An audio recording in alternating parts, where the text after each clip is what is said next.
Bonjour et bienvenue dans cette vidéo. Alors je fais un test pour un réglage. Je fais un test pour un réglage, je vais voir si c'est bon. Bonjour et bienvenue dans cette vidéo. Alors je fais un test. Ah ben c'est bon, impeccable, ça passe. Alors, parce que je voulais changer un petit peu d'angle de vue, je voudrais avoir plusieurs angles possibles pour faire un petit peu quelque chose de toujours plus humain, toujours plus de proximité avec ceux qui apprécient ou apprécieront les partages. Voilà, donc j'ai mis le micro. Alors voyez, je suis assis dans mon canapé, c'est là où je fais mes méditations bibliques et c'est aussi ce moment-là que je voulais vous partager en fait. Et j'avais un cœur très important dans la lignée de ce que j'ai partagé ces derniers jours. J'avais un sujet à cœur très important à propos des commandements de Dieu. Parce que nous arrivons vraiment à la fin des temps. Et comme je vous expliquais dans certaines vidéos, que de la même façon que les ténèbres s'épaississent, de la même façon, Dieu va nous apporter des révélations et un retour à la source. Un retour à la genèse, je dirais presque, c'est-à-dire revenir à nos origines, à notre source, à ce qui fait notre humanité, à ce qui fait notre connexion avec Dieu, à ce qui fait que nous avons une bonne relation avec Dieu et à ce qui fait que nous revenons à un modèle sain. Parce qu'en fait, on voit que la corruption touche tous les niveaux de la société, si bien qu'on demande même aux docteurs de ne plus soigner les gens. On demande aux docteurs de laisser les gens aller chez eux et on leur dit c'est pas la peine d'aller soigner, il faut pas aller les soigner, laisser les gens chez eux, voilà. On voit le monde est devenu extrêmement déraisonnable et c'est le moment de revenir au bon sens, de revenir à l'intelligence, à la sagesse et je dirais à l'amour de son créateur. Et revenir à l'amour de son créateur, c'est tout simplement déjà une première chose, se pencher vers le cœur de Dieu, se pencher vers Dieu. Quel est son cœur? Quel est le fond de sa pensée? Quelle est la pensée de Dieu? Et là où je veux en venir, c'est que la pensée de Dieu, le cœur de Dieu, ce sont les 10 commandements de Dieu. Et je voulais vous faire comprendre que connaître les 10 commandements de Dieu, déjà, on peut ne les connaître que si on en fait la lecture et la méditer. Parce qu'on ne lit pas les commandements de Dieu comme on lirait le journal Picsou, ou comme on lirait la Provençale, ou comme on lirait le Sud-Ouest ou la Dépêche, ou le Parisien, mais c'est méditer la parole de Dieu pour connaître quel est ce Dieu, et quelle est sa pensée, quelle est sa volonté à mon égard, à moi, le message qu'il me donne, lui qui m'a donné le souffle de vie et l'esprit de vie. Certes, ma mère m'a engendré, mais c'est Dieu qui a permis que je sorte de ses reins et que je trouve ce corps, que j'hérite de ce corps et de cette création extraordinaire ou formidable qu'est l'être humain. On le voit d'un point de vue biologique, au niveau des organes, au niveau de tout, du corps. Dieu a fait de nous des êtres extraordinaires. Et en fait, ce que je voulais parler aussi vis-à-vis des commandements de Dieu, donc d'y retourner, et ce que j'avais remarqué, j'avais noté que beaucoup de personnes disaient que les commandements de Dieu étaient... beaucoup avaient dit que les commandes de Dieu étaient impossibles à faire. Et combien n'ont pas entendu certains pasteurs, certains hommes de Dieu dire que personne n'avait pu accomplir les commandements de Dieu et que Dieu les avait abolis pour passer maintenant au Nouveau Testament et à Jésus. Mais toujours, je me suis dit, mais comment peut-on dire ça alors que la Bible dit le contraire? La Bible dit justement que certains avaient accompli les commandes de Dieu à la perfection. Et je vais vous le montrer. C'est pour ça que ce soit aujourd'hui ou hier, les commandes de Dieu ne sont pas difficiles. Et tant qu'on va se dire que les commandements de Dieu sont difficiles, on va les estimer difficiles, on va se dire je ne vais pas y arriver. Mais si on comprend bien que les commandements de Dieu ne sont pas difficiles et qu'en plus d'autres y sont arrivés, les ont accomplis, vous comprendrez bien que par la grâce de Dieu, on les accomplit par la grâce de Dieu. C'est elle qui le fait au travers nous. C'est une force, des dons qui nous sont donnés pour pouvoir, par la nouvelle naissance, accomplir ce qui n'était pas possible d'accomplir autrefois. Et cette compréhension, ça changera nos jours à venir. On est dans un nouveau mois là, on est dans une nouvelle année, d'autres mois sont à venir, d'autres années sont à venir, mais c'est important de comprendre ça pour que notre identité de chrétienne soit élevée, qu'on ne paraisse pas comme des gens faibles, fragiles, des moins que rien, des incapables et tout ça. Dieu nous donne des statuts de roi et de reine, comme j'en parle sur mes dernières vidéos. Et ce qui est étonnant, c'est que, comme il est dit que Dieu veut que nous prospérions, que notre âme prospère, que tout notre être prospère, quand on commence les premières méditations des psaumes en ce début de mois, on veut que Dieu veut nous voir dans la prospérité, que nous prospérions dans notre vie spirituelle, que nous prospérions par rapport à notre identité, à notre vision qu'on a sur nous-mêmes et à notre vision sur l'exigence que Dieu a de nous, comment il veut que nous nous soumettions à lui, que nous nous conformions à sa volonté et, là où je veux en venir, à ses commandements. Et que l'on comprenne que ces commandements n'ont pas été écartés. Les chrétiens ne comprennent pas que les commandements n'ont pas été écartés de nous. Ils sont aujourd'hui là pour nous montrer ce qu'est le péché. Et afin que par la grâce, on puisse faire ce qui plaît à Dieu. Parce que les commandements nous montrent ce qui plaît à Dieu. Quel est le cœur de Dieu? Quelle est la volonté de Dieu pour nous? Combien c'est important que de savoir qu'on doit honorer notre père et notre mère. Mais si on ne pose pas les regards sur les commandements, on ne connaît pas ce commandement. Et on ne connaît pas la malédiction qui en découle dès lors qu'on y désobéit. Vous voyez, la malédiction du commandement vient de ce qu'on ne connaît pas, ce commandement de honore ton père et ta mère. Donc, il est important de connaître les commandements pour ne pas tomber sous la malédiction, parce que c'est important. Et alors, je parlais du sabbat aussi, que beaucoup me jettent la pierre, enfin, pas moi seul, mais je veux dire, c'est vrai que ceux qui ont pour mission, qui ont pour l'amour de Dieu ce désir de ramener les enfants de Dieu à la sainteté, eh bien, ceux-là vont pas plaire à la majorité, ça c'est certain, mais toujours est-il que le message doit être distribué, c'est vraiment important.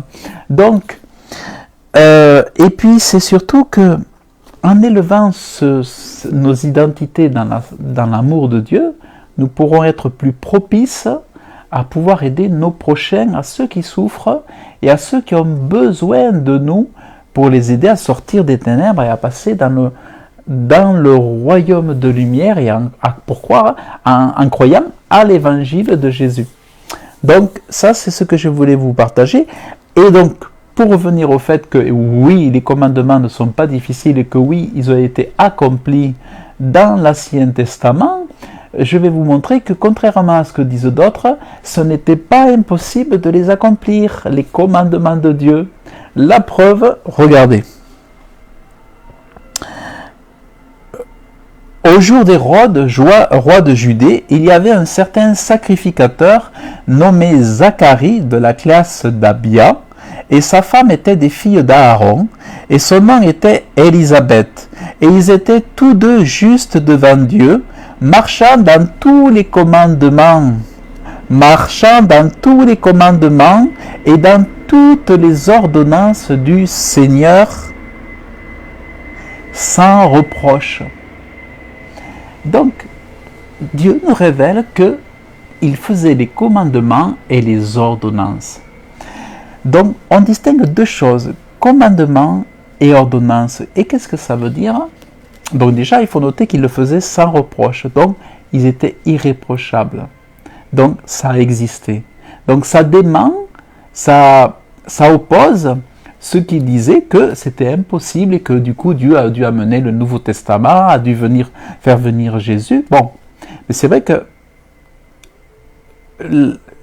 Jésus soit le sauveur du monde, c'est une chose, mais le fait de rendre incapable d'observer les commandements de Dieu est absolument faux, puisque beaucoup le faisaient.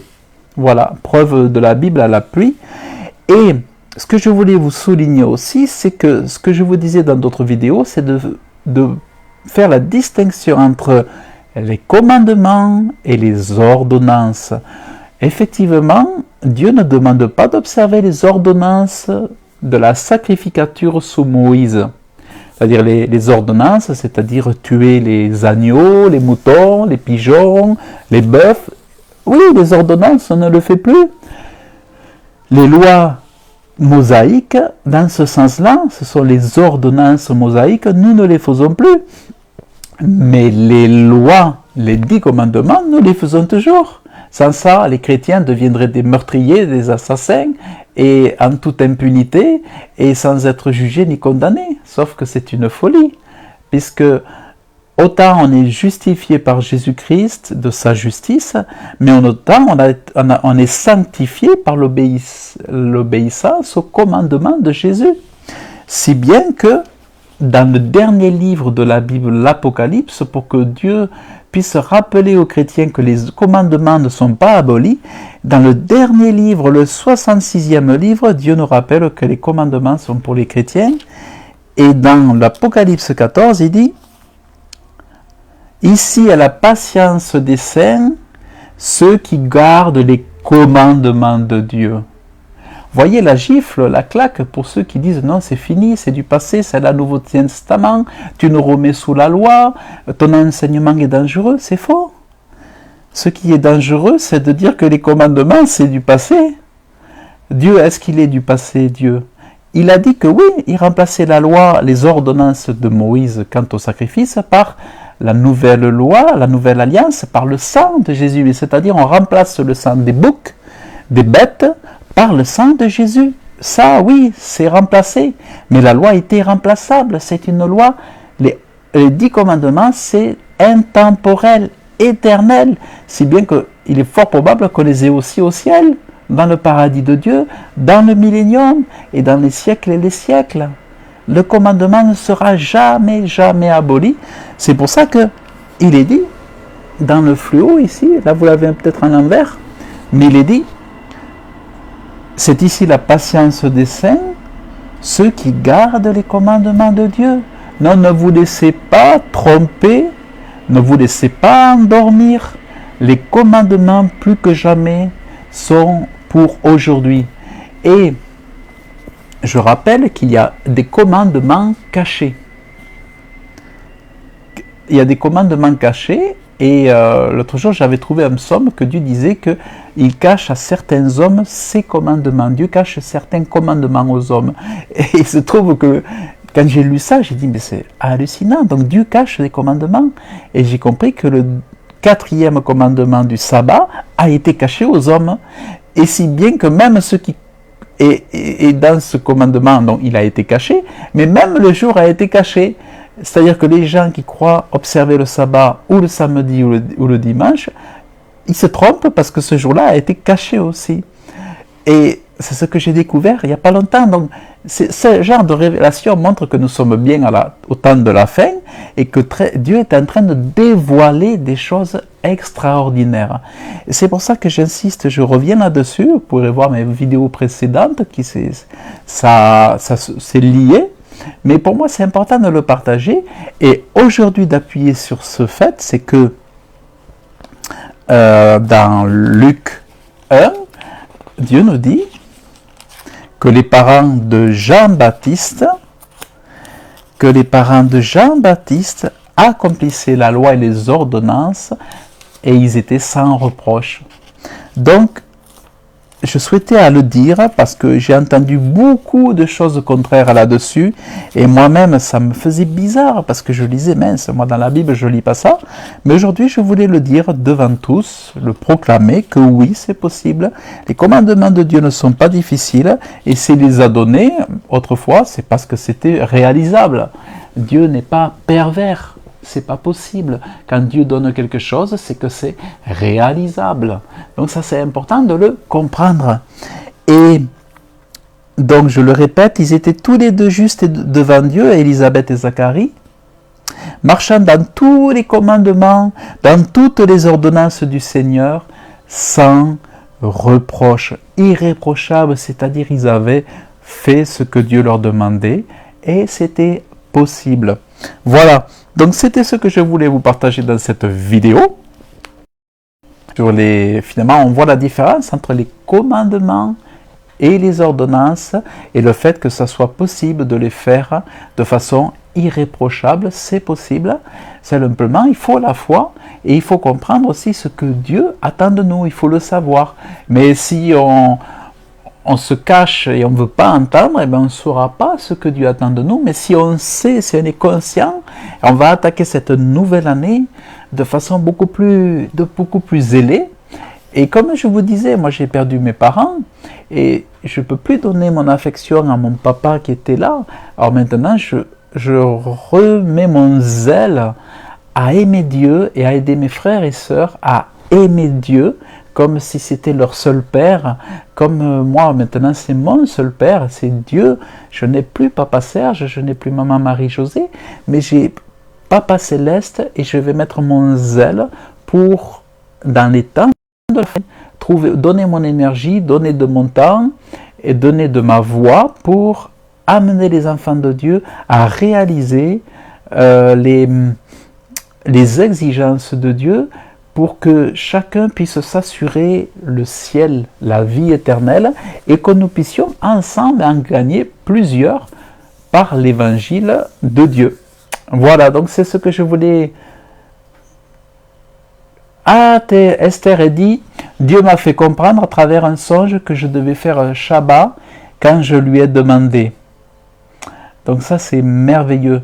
Eh bien Esther, faudra que tu m'envoies un mail, et je te donnerai, parce qu'il faut savoir que le jour du sabbat n'est pas un jour fixe sur le calendrier, parce que le sabbat se fait sur la base des cycles lunaires, et en fait il se trouve que c'est ça la révélation aussi que j'ai eue, grâce à un frère, et par l'intermédiaire d'une sœur, j'ai compris que le jour de sabbat n'était pas un jour fixe, mais un jour différent selon les semaines.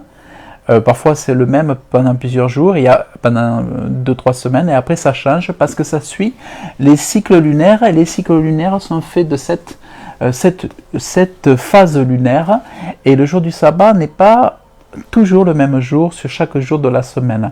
Donc certains jours de sabbat vont être un vendredi, certains seront un samedi, certains seront un mardi. Et c'est ça qui est extraordinaire et que nous n'avions jamais su, ça nous était caché.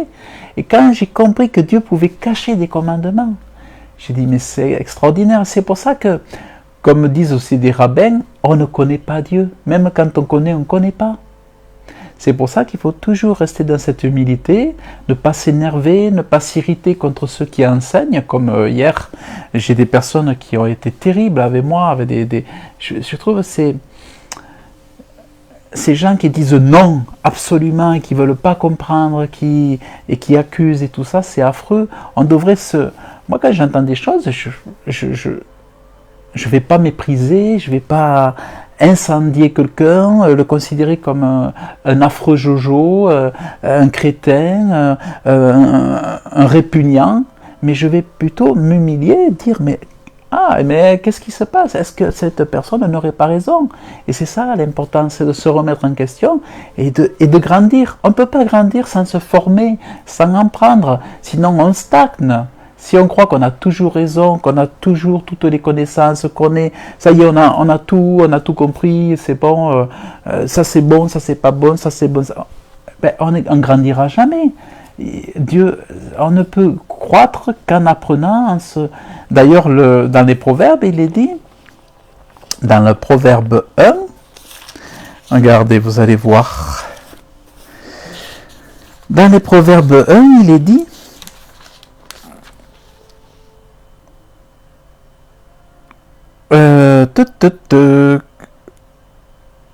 le sage écoutera et il croîtra en science. Donc ça veut dire que toujours écouter, continuer d'écouter sans se lasser, et ça veut dire avoir une croissance. Mais une croissance dans la révélation, pas dans les choses qu'on connaît déjà. Il n'y a pas de croissance si on reste sur les mêmes acquis, si on reste justement à n'écouter que ce qu'on sait déjà. La croissance, c'est rentrer dans des nouvelles révélations et les accepter en tant que telles. C'est que, moi je me rappelle quand je disais à Dieu, mais montre-moi la sainteté. Il me montrait des choses, je l'avais prié, il me montrait des choses. Il avait répondu à ma prière, c'était à moi de l'accepter. Mais si j'avais dit à Dieu, ah mais non, ça, non, je veux pas le... Non, ça, tu n'aurais pas dû me le dire. Non, ça, je ne voulais pas le savoir. Mais vous voyez combien ça aurait été stupide.